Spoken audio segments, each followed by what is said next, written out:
SLBC tunnel దగ్గర rescue operation చివరి దశకు చేరింది. బురదలో జీపీఆర్, ఆక్వా ఆయిలతో కార్మికుల ఆనవాళ్లు గుర్తించారు. మట్టిని తొలగించి మృతదేహాలను వెలికితీసే పనిలో ఉన్నాయి రెస్క్యూ బృందాలు. ఇప్పటికే టన్నెల్ దగ్గరికి ఉస్మానియా వైద్య బృందం చేరుకుంది. 8 అంబులెన్స్లను సిద్ధం చేశారు అధికారులు. నేషనల్ జియోగ్రాఫిక్ రీసెర్చ్ ఇన్స్టిట్యూట్ ఆధ్వర్యంలో గాలింపు కొనసాగుతోంది.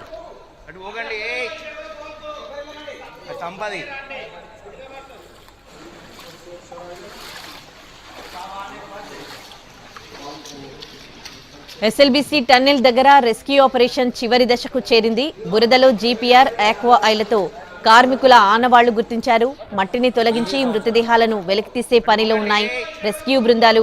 ఇప్పటికే టన్నెల్ దగ్గరకు ఉస్మానియా వైద్య బృందం చేరుకుంది. 8 అంబులెన్స్లను అక్కడ సిద్ధం చేశారు అధికారులు. నేషనల్ జియోగ్రఫీ రీసెర్చ్ ఇన్స్టిట్యూట్ ఆధ్వర్యంలో గాలింపు కొనసాగుతోంది.